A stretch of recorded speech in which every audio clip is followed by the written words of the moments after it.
Olá pessoal, sejam todos muito bem-vindos a mais uma aula nossa aqui no LAC Concursos. Na nossa aula do dia de hoje, a gente vai seguir lá em Finanças Públicas, tentando entender o que nós estamos chamando de falhas de mercado. No dia de hoje, de maneira muito especial, a gente vai tentar entender a assimetria de informação e vamos compreender também as chamadas falhas de governo. Vamos lá! Primeiro, é preciso que você se recorde que quando nós falamos de falhas de mercado, nós estamos dizendo que o sistema de mercado, portanto de oferta e de demanda, nem sempre se encaminha para o ótimo econômico, para o ótimo sob o ponto de vista de Pareto, para a otimalidade de Pareto. E sendo assim, o mercado apresenta falhas, muitas vezes justificando a intervenção governamental. Nós vamos ver que existe um tipo de falha muito comum chamado de informação assimétrica, também conhecido como assimetria de informação. A informação assimétrica ou assimetria de informação, ela é um tipo de falha de mercado que nós chamamos de ex ante, ou seja, que ocorre antes da transação econômica ocorrer. Portanto, uma das partes tem um conhecimento completo, privilegiado, a respeito da transação ou do bem, e a outra parte não. Portanto, a outra parte é levada a tomar uma decisão pela aquisição ou não do bem, a título de exemplo, sem ter as informações completas e necessárias para isso. E, portanto, ela se encontra numa situação de seleção adversa. Vamos colocar isso no quadro para você, para a gente tipificar essa questão. Vem para cá. Nós temos, então, uma outra falha de mercado, muito comum e muito cobrada em prova, que nós chamamos de assimetria de informação, lembrando que algumas vezes também é colocada como informação assimétrica. Óbvio, são sinônimas. Esse tipo de falha de mercado é uma falha de mercado ex ante, ou seja, antes que a transação econômica ocorra, a assimetria de informação já ocorre. Se nós estamos falando que há uma assimetria de informação, significa dizer que uma das partes da transação tem uma informação completa e privilegiada e a outra não, configurando, portanto, a própria assimetria, a diferença a respeito da informação. Portanto, há aqui uma diferença no acesso à informação. Se há uma diferença no acesso da informação, é razoável a gente imaginar que uma das partes contém um determinado volume de informação, completo ou privilegiado, que a outra parte não tem. E isso leva os agentes econômicos a uma condição que nós chamamos de seleção adversa. Ou seja, mesmo sem tendo a informação completa a respeito do bem, o consumidor, por exemplo, tem que tomar uma decisão sobre consumi-lo ou não. Nós vamos tentar dar dois exemplos para você entender isso. O exemplo clássico é o chamado mercado de carros usados. O mercado de carros usados é um mercado onde há uma forte assimetria de informação. De um lado, eu tenho o proprietário do carro, que em tese sabe exatamente as condições em que o carro se encontra. Do outro lado, você tem o comprador. O comprador, ele não tem tempo hábil para poder fazer uma análise técnica correta a respeito do carro. Ele não é mecânico e mesmo que fosse, ele não teria disponibilidade de tempo para fazer uma análise completa, a respeito do veículo. Sendo assim, ele é obrigado a tomar uma decisão sobre a compra ou não do carro numa condição de seleção adversa. Por que é uma seleção adversa, professor? Porque há uma diferença no acesso à informação. O dono do carro, ceteris paribus, sabe exatamente como o carro se encontra. Porém, eu, comprador, não sendo mecânico, e mesmo que o fosse, eu não tenho condições e tempo suficiente para fazer uma avaliação completa a respeito do veículo. É óbvio que as pessoas vão tomar alguns cuidados especiais de analisar aí, se o carro não é fruto, de roubo ou furto, se o carro já não sofreu colisão que danificasse a estrutura do mesmo, vai analisar lá o motor, a lataria, a embreagem, a caixa de marcha, porém, a avaliação completa não é possível. Dentro desse sentido, então, o comprador terá que tomar uma decisão sobre seleção adversa. A tendência, então, é de que o vendedor do automóvel valorize o bem que ele tem, mesmo que muitas vezes esse veículo não tenha as qualidades que ele pretensamente acredita que tem, e do outro lado, o comprador busque, na medida do possível, depreciar o bem, porque ele não sabe exatamente quais são as condições reais em que o veículo se encontra. Portanto, essa assimetria de informação, ela tende a não levar ao ótimo econômico. Qual é o ótimo econômico? Vamos lembrar, é o ótimo sob o ponto de vista de Pareto. Quando é que acontece o ótimo sob o ponto de vista de Pareto? Quando eu não puder alterar a situação de alguém, a não ser em detrimento de outrem. Nesse caso, eu poderia melhorar a situação tanto do vendedor quanto do comprador se a informação fosse completa, abrangente e privilegiada para ambos os agentes. Mas como essa informação não é assim, eu não tenho o ótimo econômico e, portanto, muitas vezes a transação econômica não ocorre ou ela ocorre em prejuízo de uma das partes, ou do comprador ou do vendedor. A assimetria de informação, então, leva a uma ineficiência econômica.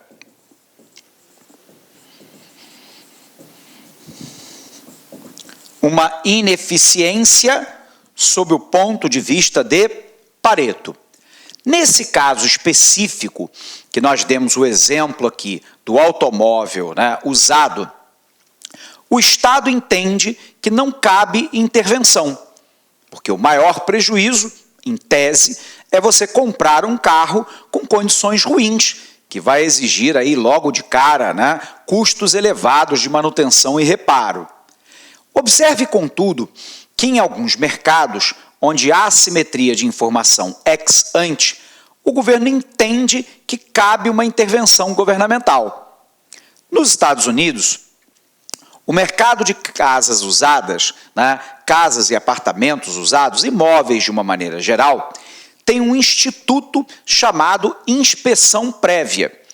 Então, por exemplo, o comprador, óbvio, ele está numa condição de assimetria de informação.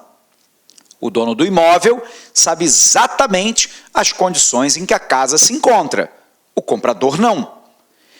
O governo americano instituiu, então, a possibilidade da inspeção prévia, ou seja, o comprador, para reduzir ou eliminar a assimetria de informação, ele pode exigir que antes da assinatura do contrato seja contratada uma empresa credenciada junto ao governo, e aí há de se negociar se essa inspeção prévia será paga pelo vendedor ou pelo comprador, ou por ambos, e essa empresa que consta lá de engenheiros civis, arquitetos, técnicos de segurança, vão até o imóvel com um compromisso de fazer um relatório completo sobre as condições em que aquele imóvel se encontra.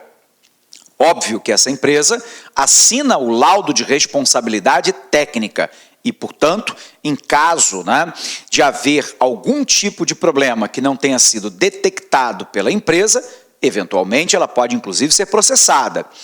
E aí, de posse desse laudo, o comprador tem uma decisão mais abalizada, reduzindo a sua seleção adversa, reduzindo a sua assimetria de informação para tomar a decisão se adquire ou não o bem. Isso não existe no Brasil. Mas, no Brasil, nós temos uma situação de assimetria de informação em que o governo intervém. Peguemos, por exemplo, o caso dos medicamentos. Em tese, o médico que prescreveu o medicamento, o laboratório farmacêutico que o produziu, o farmacêutico que deu a responsabilidade técnica da produção daquele medicamento, sabem exatamente quais são os compostos, qual é a composição, qual é a posologia, qual é a eficácia e como que o paciente deve tomar e em que condições. Porém, eu e você, não sendo médico, não sendo farmacêutico, nós não sabemos exatamente o que estamos tomando. Nesse caso específico, o governo brasileiro entende que a assimetria de informação, a diferença no acesso à informação, leva a uma seleção adversa que ameaça a saúde dos consumidores. Nesse caso, o governo brasileiro vai determinar, por exemplo, que todo medicamento passe por uma validação junto à Agência Nacional de Vigilância Sanitária, quanto à sua posologia, à sua eficácia, os componentes que são utilizados no fármaco e por aí vai. O Brasil determina também que existem determinados medicamentos que são de venda livre, outros só com receita médica, outros ainda só com receita médica, identificação do médico que a prescreveu e de quem está adquirindo. São os remédios de uso controlado. Mas ele faz mais.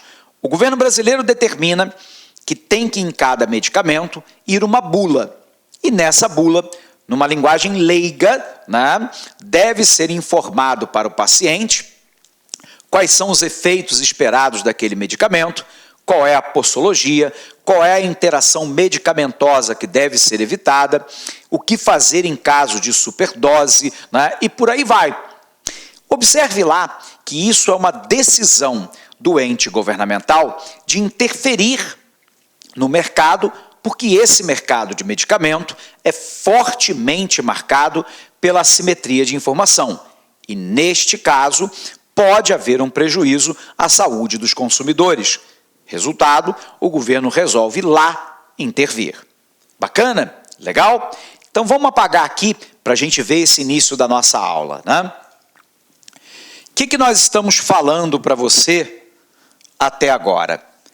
Que nós temos um tipo de falha de mercado que nós identificamos como assimetria de informação, Então, a assimetria de informação ex ante ocorre quando uma das partes ou transação econômica detém mais ou melhor informação do que a outra, podendo com isso obter uma vantagem na transação. Um exemplo clássico é o mercado de automóveis usados. É razoável pensarmos que o dono do veículo, ao desejar vender o mesmo, sabe exatamente as condições de funcionamento e de manutenção do bem. Todavia, o comprador não tem essas informações completas. Daí que a decisão de comprar ou não o veículo se fará sobre seleção adversa, ou seja, sem que se tenha todas e melhores informações para fazê-lo. Outra falha de mercado que a gente quer explicar para você hoje é o que nós chamamos de risco moral, também conhecido como moral hazard, que é um tipo de falha de mercado ex post, depois que a transação já ocorreu. Então vem cá para o quadro. Nós temos uma outra falha de mercado que nós chamamos de risco moral, também conhecido como moral hazard. Vamos corrigir aqui porque não ficou bacana não. Moral hazard. Então, Como é que funciona o risco moral? Esse é um tipo de falha de mercado que nós chamamos de ex post. Portanto, que ocorre após a transação ter sido realizada. Um exemplo clássico é o mercado de seguros, né? E aqui nós vamos dar um exemplo que é lá o seguro de automóvel. Observe lá que a seguradora, ela não tem, depois de concedido o seguro, nenhum mecanismo para controlar o comportamento daquele que é segurado. Então, nós podemos imaginar uma hipótese. Primeiro, antes do cidadão fazer o seguro do seu automóvel, ele tomava o cuidado para manter-se dentro da velocidade, não fazer manobra arriscada, não utilizar bebida ao volante, de forma a evitar acidentes de trânsito, colisão e por aí vai. Até porque, se isso ocorresse, havia um risco claro de perda da sua própria vida, da perda das pessoas, né, do seu entorno e de danos, muitas vezes irreversíveis, ao seu próprio patrimônio, que é o automóvel. Ele tomava cuidado também para evitar o furto e roubo, evitando parar em lugares ermos, escuros, periculosos, evitando lá, assim, que houvesse algum tipo de prejuízo ao seu patrimônio, como roubo e furto. No entanto, no momento em que ele faz o seguro e, portanto, que ele já se encontra, né, com a pólice em mãos assinada, ele percebe o óbvio. Quando eu estou segurado, eu posso me tornar, né, mais relaxado de alguma forma com todos esses cuidados, porque se eu colidir com o carro, se ele for furtado, se ele for roubado, né, o seguro está aí para cobrir isso. E é claro que o seguro está aí para cobrir isso. Mas observe que muitas vezes esse comportamento, né, tantas vezes irresponsável, acaba gerando um grande prejuízo, né, para as empresas seguradoras. A empresa seguradora simplesmente não tem como controlar a posteriori, depois que o contrato foi assinado, o comportamento do segurado. Óbvio, né, que a empresa seguradora vai tentar mensurar esse risco. Por exemplo, no Brasil, aquele, né, usuário de seguro que é jovem, do sexo masculino, e na primeira habilitação paga um prêmio de seguro maior do que, por exemplo, uma mulher de meia idade casada com filhos. A pergunta é por quê?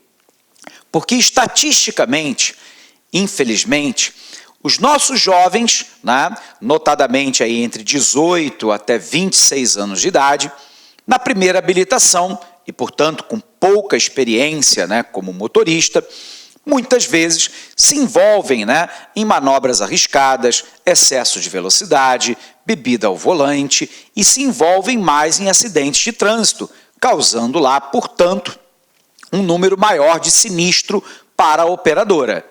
Como o risco é maior, a seguradora cobra um prêmio maior, né, desse tipo, né, de usuário de seguro.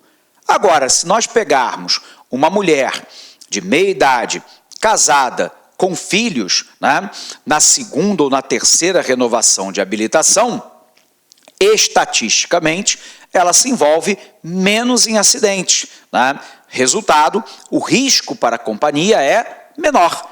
Em virtude desse perfil, ela paga um seguro mais baixo. Alguém poderia me lembrar assim, professor, mas nem todo jovem tem o comportamento descrito pelo senhor até agora. Da mesma maneira que nem toda mulher de meia idade se apresenta lá como mais responsável na condução do trânsito. Perfeita a sua observação. Mas a empresa trabalha o quê? Com uma média. Ela trabalha lá com um número médio de acidentes ou de indenizações que ocorrem em cada faixa etária e por gênero, masculino ou feminino. Influencia, inclusive, o fato da pessoa ser solteira ou casada. Então, diante desse fato, ela acaba, de alguma forma, mensurando um eventual risco. Mesmo assim, ela incorre na possibilidade do risco moral, daquele que, sentindo-se protegido pelo seguro, se torna mais relapso no cuidado com a sua condução no trânsito ou aonde para o seu veículo, portanto, representando um risco para a empresa. Nesse caso, observe que a firma ela é levada também a uma condição de seleção adversa. Ela é obrigada a tomar a decisão se ela oferece a apólice ou não, sem conseguir controlar o comportamento do segurado após a concessão do seguro.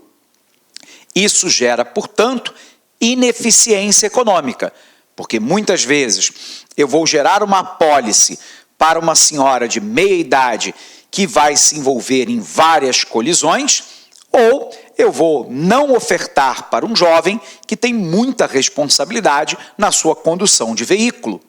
De toda sorte, esse tipo de risco leva à ineficiência econômica e, portanto, representa lá uma falha de mercado. O Brasil tem lá a Superintendência de Seguros Privados, que regula o segmento, que diz, por exemplo, aquilo que a firma pode obter de informação do segurado ou não. Por exemplo, o segurado preenche lá uma ficha onde ele diz: você se envolveu em acidentes de trânsito nos últimos 2 anos? Você está na sua primeira, na segunda ou terceira habilitação? Quantos anos você tem? Na sua moradia tem menor de 26 anos que seja condutor de veículo habilitado? Na sua casa tem garagem fechada ou não tem fechada? Você guarda o carro no trabalho? Quantos quilômetros você anda por dia? Qual é o seu município habitual? Então, na realidade, a Superintendência de Seguro Privado, quando ela permite que a seguradora faça todas essas perguntas, é para que a mensuração do risco seja maior e melhor, reduzindo o risco moral. Elimina ele? Claro que não, mas você reduz. De toda sorte, há uma ineficiência econômica sendo gerada aqui. A condição ótima seria lá que a firma pudesse monitorar o comportamento do condutor ao longo do seguro, para que na próxima renovação ela definisse qual é o risco. Só que no Brasil, isso é considerado invasão de privacidade. Então, algumas seguradoras vão lhe oferecer, por exemplo, um tag onde a empresa seguradora vai monitorar a área em que você anda e a quilometragem diária. No Brasil, a imensa maioria dos brasileiros considera isso invasão de privacidade e, portanto, nega. Como a companhia ela não pode impor, poucas pessoas aderem ao modelo. Se a empresa não tem a informação completa, ineficiência econômica, seleção adversa, risco moral ex post. Legal? Vamos conferir nosso material? Vem para cá. Vamos apagar aqui. O que a gente viu até agora, pessoal? Nós vimos o seguinte, Outra falha de mercado é o chamado risco moral ou moral hazard. Essa falha de mercado é ex post, ou seja, ocorre após a transação econômica. Neste caso, seu acontecimento está relacionado à incapacidade de um agente de prever o comportamento de outrem após ocorrida a transação. A seguradora incorre em risco moral, vez que não tem como prever ou controlar as ações do segurado em sua atividade de direção após a concessão do seguro. Bom, mas nós temos uma outra questão para a gente falar aqui, que é a respeito das falhas de governo.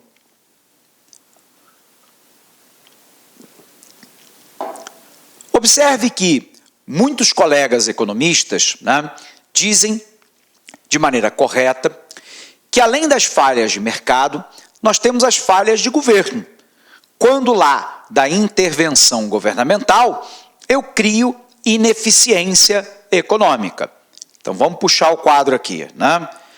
Nós temos um outro tipo de falha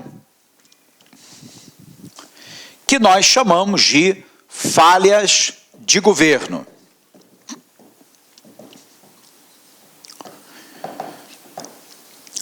As falhas de governo, né, são quando lá da intervenção governamental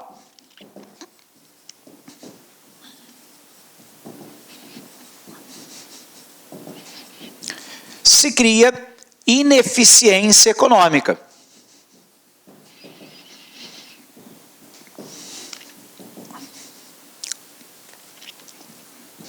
Aqui eu quero fazer apenas um parêntese que eu acho que é importante para você.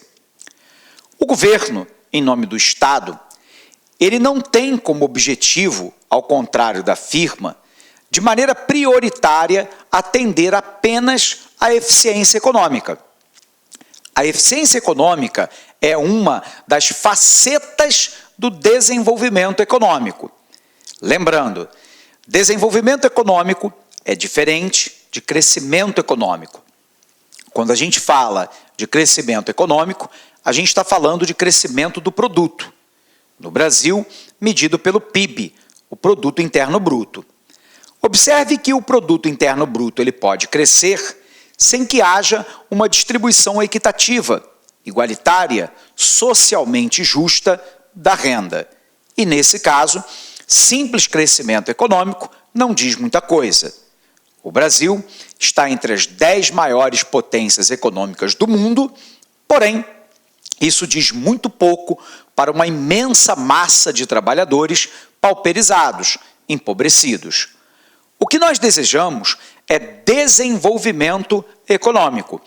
E desenvolvimento econômico pressupõe a ideia do crescimento econômico, porém, com uma distribuição mais equitativa da renda, mais igualitária, socialmente mais justa, garantindo mais e melhor qualidade de vida para o conjunto da sociedade. Sendo assim, tendo isso em mente, a intervenção governamental, ela não pode, não deve, se preocupar somente com a questão da eficiência econômica. O Estado está preocupado também, né, com a distribuição desse excedente econômico gerado entre os vários agentes econômicos dentro da economia. E, portanto, muitas vezes, aquilo que é eficiente sob o ponto de vista meramente econômico, nós entendemos como socialmente inadequado. Nós entendemos como socialmente injusto. Vou tentar dar um exemplo para você, analisando a questão da externalidade. Pode ser que uma empresa, por exemplo, produtora de alumínio, né, no Pará, entenda que, sob o ponto de vista da eficiência econômica, portanto, produzir ao menor custo possível, a leve a ter um desleixo contra os rejeitos, né, da mineração de bauxita e produção de alumínio. Sob o ponto de vista meramente econômico, né, ela está preocupada com a extração de bauxita, o beneficiamento dessa produção de alumínio. Rejeito é algo que ela vai tratar de maneira secundária. O problema é que o rejeito, né, da extração de bauxita e da produção de alumínio tem alto potencial contaminante para as populações, para as fontes de água, para a biota, o conjunto dos seres vivos daquela área, né, para o meio ambiente como um todo. E muitas vezes o governo tem que tomar uma decisão de regulação, de fiscalização e punição dessa empresa que vai tirar dela um pouco da sua eficiência econômica, para colocar aí uma maior justiça no trato do meio ambiente, das águas, do solo, das populações, né, da biota como um todo. Portanto, é preciso que fique claro que o objetivo do governo não é simplesmente a eficiência econômica. Ele está preocupado com outras questões, que é o bem-estar da coletividade. Para que haja intervenção governamental, por exemplo, para o atendimento da demanda da população de segurança pública, de educação pública, de saúde pública, de cultura popular, de moradia popular, de saneamento básico, o governo, por exemplo, tem que tributar a sociedade. O problema é que quando eu tributo a sociedade, eu tiro a eficiência econômica dos agentes por algo que a gente conhece na literatura como peso morto dos impostos. Ele causa ineficiência econômica. Isso significa dizer que o governo pode e deve melhorar o seu aparato, né, tributário. Porém, a tributação, pela sua simples existência, ela cria algum grau de ineficiência econômica. Em virtude disso, o governo deixaria de tributar, então? Não, porque se não tributar, ele não tem recursos para fazer frente à segurança pública, à educação, preservação e conservação ambiental, saneamento básico, só para ficarmos aqui em alguns exemplos. Portanto, tendo isso em mente, é óbvio que muitas vezes a intervenção governamental cria ineficiência econômica. Sobretudo quando essa intervenção, né, governamental, ela se dá de forma burocrática, entendida aqui, né, como um emaranhado de legislações e interpretações dessa legislação que dificulta ou impede transações econômicas mais eficientes. A ineficiência governamental, a falha de mercado, ocorre, por exemplo, quando o governo toma lá decisões macroeconômicas, a título de exemplo, que se mostram equivocadas. O Brasil é um laboratório perfeito, né, para isso, né? Muitas vezes a decisão macroeconômica é profundamente equivocada, né? E essa decisão equivocada, ela tem uma consequência muito grave sobre o conjunto da população. Então, muitas vezes o Brasil, ao longo da sua história, priorizou, por exemplo, o combate à inflação.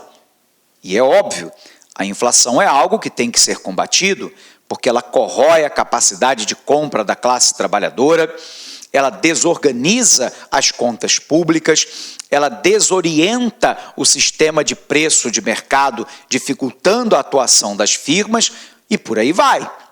Porém, se você subordina todas as decisões macroeconômicas a uma única variável, muitas vezes as consequências são absolutamente danosas, como uma queda muito profunda no nível do produto e o aumento significativo da taxa de desemprego. Portanto, decisões macroeconômicas que são equivocadas, muitas vezes levam a falhas de atuação do governo, criando ineficiência econômica. A burocracia e as decisões macroeconômicas equivocadas são algumas dessas falhas de governo. A outra é, muitas vezes, né, a decisão ideológica não fundamentada.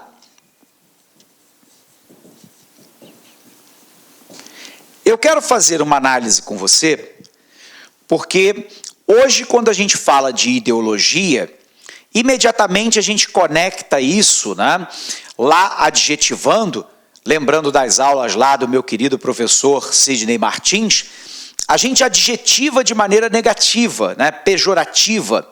Algo que é ideológico é algo negativo, carregado de ideologia.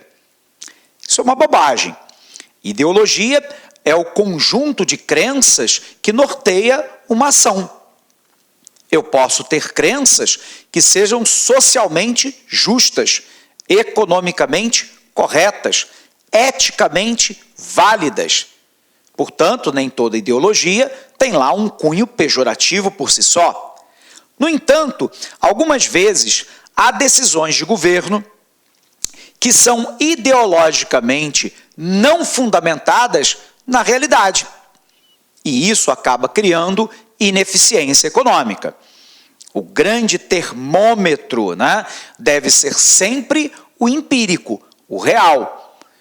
A ressonância na sociedade, né, aprovando ou desaprovando essa ideologia, ela é eticamente considerada aceitável? Ela é tecnicamente, economicamente considerada viável e a melhor opção? São perguntas que a gente tem que se fazer. Eventualmente, então, a burocracia, a decisão macroeconômica equivocada, a decisão ideológica não fundamentada leva a falhas de governo. Poderíamos citar N outras, né? Mas as decisões de governo equivocadas geram ineficiência econômica. Legal? Vamos apagar aqui. Então, pessoal, o que nós estamos dizendo para você é basicamente o seguinte: é necessário ter a consideração, quando nós analisamos falhas de governo, a respeito de alguns aspectos, porque senão a gente entra, né, numa ideia que economicamente é uma ideia equivocada, né, e ideologicamente equivocada, de que toda decisão governamental se apresenta como burocrática e como falha de governo. Não é verdade. Simplesmente não é verdade. O próprio fato do Estado brasileiro ofertar, ainda que não nas condições que nós gostaríamos, a saúde pública, a educação pública, a segurança pública, a moradia popular, é exemplo do Estado brasileiro atuando em prol do cidadão. Podemos discutir a quantidade dessa oferta, a qualidade dessa oferta, porém, a oferta por si, ela é algo considerada pelo imenso conjunto da sociedade como algo positivo, que atende à demanda da população. Então, nem toda atuação governamental é uma falha. Primeiro, o Estado, ele não dispõe de toda a informação. Os grandes grupos econômicos que causam as falhas de mercado, como monopólio, oligopólio, não disponibilizam a totalidade de informação sobre o mercado onde operam. A primeira condição, então, é que a atuação do ente governamental, muitas vezes ela é prejudicada pela assimetria de informação.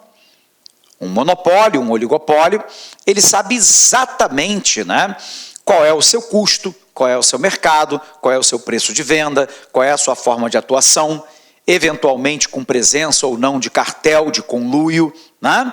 Mas o governo, ele tem uma certa dificuldade a ter acesso a todas essas informações, pelo menos na amplitude, na qualidade, na completude que a firma tem. E isso prejudica a decisão governamental. Segundo, através de manobras legais ou fiscais, apresentam informação incompleta ou adulterada. Dessa forma, tendo em conta essa informação, o Estado nem sempre consegue corrigir a ineficiência econômica. Segunda questão. Vivendo num Estado democrático, existem limitações à ação do Estado. Ainda que disponha de informação, ele não tem ao seu dispor todos os meios necessários para corrigir o problema. Por quê? Porque há um amparo legal, existe um limite legal, definido em lei e pela Constituição, que muitas vezes impedem os governos de tomarem determinadas medidas. Ou seja, existem barreiras legais que, num Estado democrático, impedem, e ainda bem que impedem, em alguns casos, os governos de não olharem, os meios para atingir os fins. Por exemplo, algumas vezes você tem lá uma rodovia concedida à iniciativa privada, na qual o concessionário não faz a manutenção, não constrói passarela para a passagem da população, não faz a duplicação da pista, como deveria ter feito, decidido em contrato, e, portanto, o governo teria o interesse imediato de correção dessas falhas, ofertadas pela firma, com a substituição dela por numa outra firma qualquer, numa outra licitação. Qual é o problema? Existe um limite legal. O devido processo legal tem que ser observado. Então, a empresa é multada pela Agência Nacional de Transporte Terrestre, se inicia um processo lá que nós denominamos de caducidade de contrato, né? Pelo não cumprimento das cláusulas contratuais. No Brasil, não há o transitado em julgado na esfera administrativa, a firma pode, então, recorrer ao Poder Judiciário. Se ela perder em primeira instância, ela recorre à segunda, perdeu na segunda, ela recorre à terceira, perdeu na terceira, ela recorre à quarta, porque o Brasil determinou 4 instâncias, né, de recurso, né, de julgamento. Né? O juiz singular, o colegiado regional ou estadual, o Superior Tribunal de Justiça e o Supremo Tribunal Federal. E é por isso que, muitas vezes, há uma falha de governo, porque o governo quer agir, mas há uma barreira legal que o impede de fazê-lo com a velocidade que, muitas vezes, a sociedade exige. Por fim, o objetivo do Estado e dos governos não é atingir a eficiência econômica, né?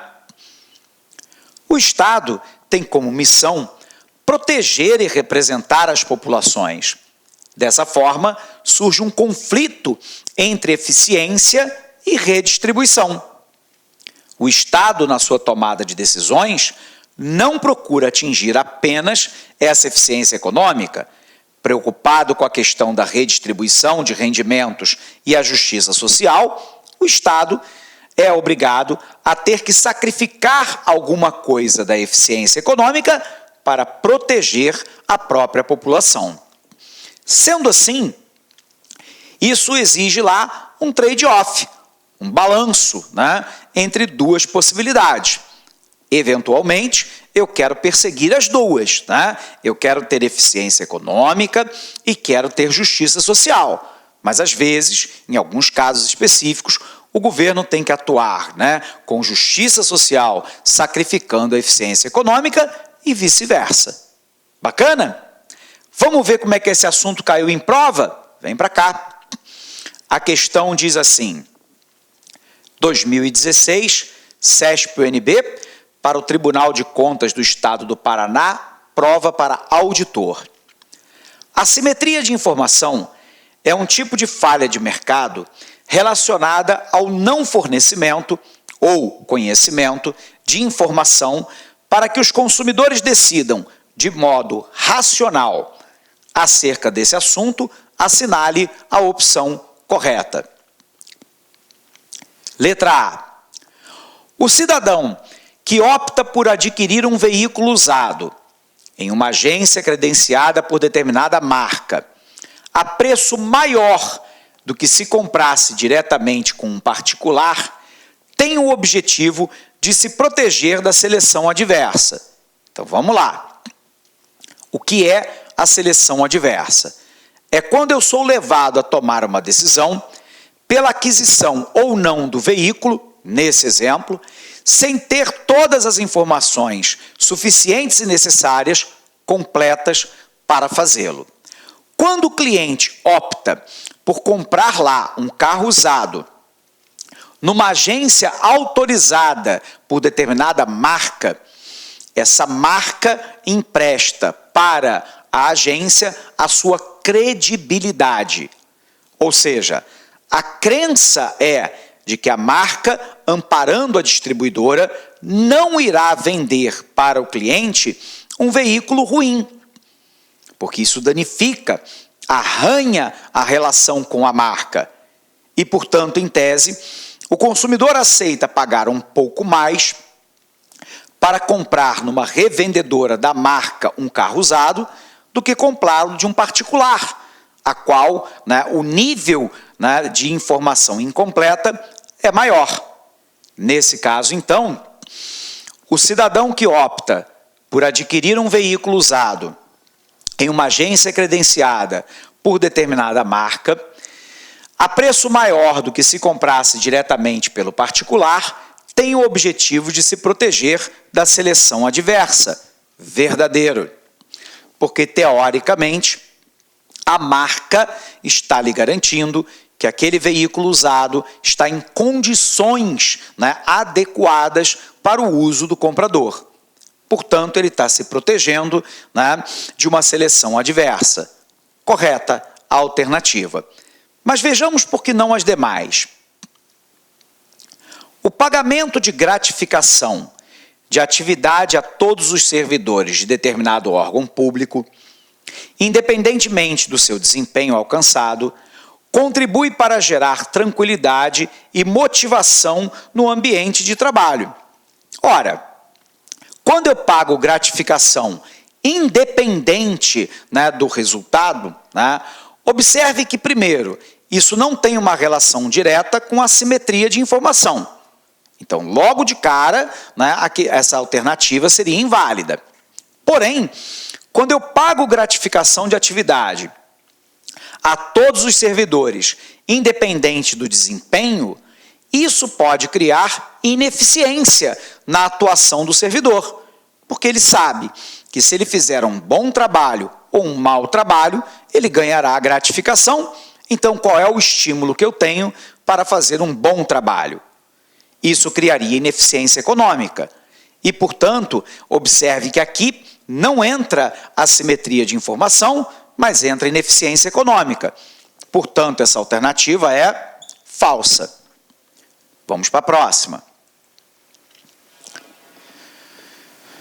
Letra C diz assim: a presença de assimetria de informação impõe custos, mas não provoca desvios de eficiência em comparação com o mercado competitivo. Pessoal, alternativa claramente incorreta. Se a assimetria de informação ela impõe custo, já há uma perda de eficiência econômica. Por quê? Porque esse custo ele não é dividido de maneira igualitária entre os agentes econômicos. Eu tenho lá um determinado agente que tem a informação privilegiada, completa a respeito do bem, e o outro agente que não. A tendência, então, é de que o custo maior seja para aquele que tem a menor informação a respeito do bem, criando ineficiência econômica. Portanto, alternativa falsa. Letra D. Um exemplo clássico de risco moral consiste na realização de uma empresa de plano de saúde de inspeção médica no ingresso de novos beneficiários do plano para detectar se eles apresentam doenças pré-existentes. Lembrando que no Brasil isso é ilegal. Mas observe que o risco moral não é de realizar um exame prévio para detectar doença pré-existente. A seleção adversa ocorre exatamente pelo contrário, quando a empresa de plano de saúde não tem como mensurar o risco do segurado, quando ele esconde, né, uma doença pré-existente e depois de celebrar o contrato do plano de saúde, 2 ou 3 meses depois, ele terá que ser submetido, por exemplo, a uma cirurgia, né, para extração de um câncer. Então, observe, e aqui, por favor, eu não estou dizendo que o plano de saúde não deva atendê-lo, pelo contrário. Mas o que eu estou dizendo é que há uma informação aqui que é assimétrica, nesse caso ex post. Eu vou lá e assino o contrato do plano de saúde e depois eu revelo que eu tinha uma doença pré-existente e que agora eu preciso me operar. Então, observe que o risco moral, ele não está na realização da inspeção prévia. Ele está que ele não controla o comportamento do usuário após a concessão do plano de saúde. Portanto, né, essa informação é falsa. Letra E.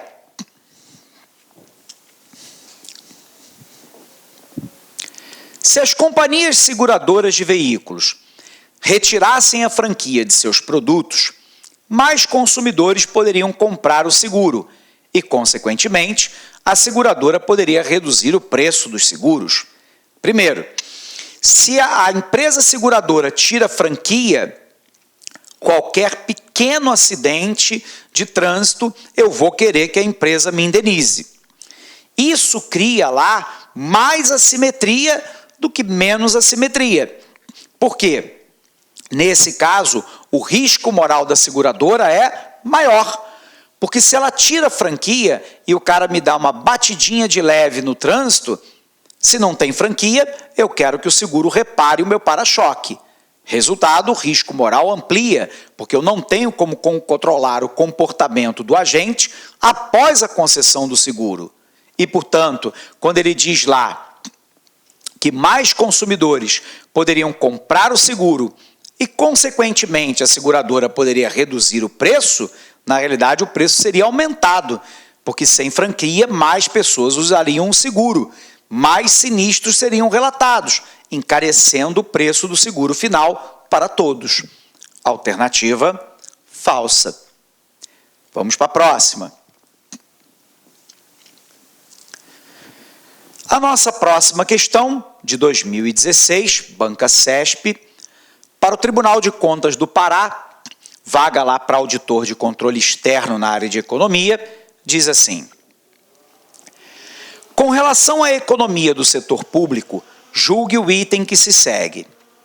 A intervenção estatal em determinado mercado competitivo não necessariamente é uma medida negativa, já que o governo e sociedade podem ter objetivos que não estejam limitados à eficiência econômica.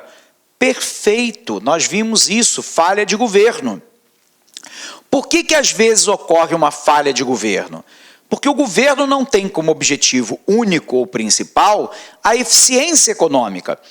O objetivo do governo, a sua instituição, lembrando que o governo aqui é entendido não somente como poder executivo, mas é entendido como poder executivo, legislativo, judiciário, Ministério Público, é entendido lá como governo federal, estadual, distrital e municipal. A instituição da figura governo tem como objetivo maximizar o bem-estar da coletividade. Ponto. Sendo assim, a eficiência econômica é algo desejável. Porém, eu não posso subordinar a sociedade a um critério único de eficiência econômica. Então, muitas vezes eu tenho que sacrificar a eficiência econômica para poder atender a objetivos maiores de bem-estar da coletividade. Então, em determinado momento, eu digo que uma empresa não pode descartar rejeito, né, de bauxita e alumínio em córrego d'água no Pará, porque isso danifica a qualidade de vida da população, da biota, da água e do solo. Ponto. Isso vai gerar custo para a empresa, gerando eventualmente ineficiência econômica na obtenção de lucratividade. Lamento. O objetivo da sociedade é que a produção seja o mais eficiente possível, porém, atendendo a um princípio maior, que é exatamente o bem-estar da coletividade. O problema, e aí me perdoe fazer apenas uma observação bem rápida, é que alguns colegas economistas, e às vezes algumas pessoas do público em geral, eles querem colocar a eficiência econômica como o objetivo a ser perseguido pelo Estado. E, na verdade, a eficiência econômica é um objetivo a ser perseguido pelo Estado. Você não pode tutelar a sociedade ao objetivo da eficiência econômica. Existem também outras questões que o Estado tem que estar atento. Portanto, quando ele afirma lá, a intervenção estatal em determinado mercado competitivo não necessariamente é uma medida negativa, já que o governo e sociedade podem ter objetivos que não estejam limitados à eficiência econômica, essa alternativa é verdadeira, ela está correta. Ok? Sendo assim, pessoal, a gente vai encerrando, saiu aqui, não sei porquê, esse quadro está errado, gabarito lá, a nossa primeira questão, a letra A, segunda questão, a letra V, né? Nós vamos encerrando essa aula por aqui. Eu quero desejar a você um fortíssimo abraço, bons estudos e até o nosso próximo encontro. Até lá! Clique lá.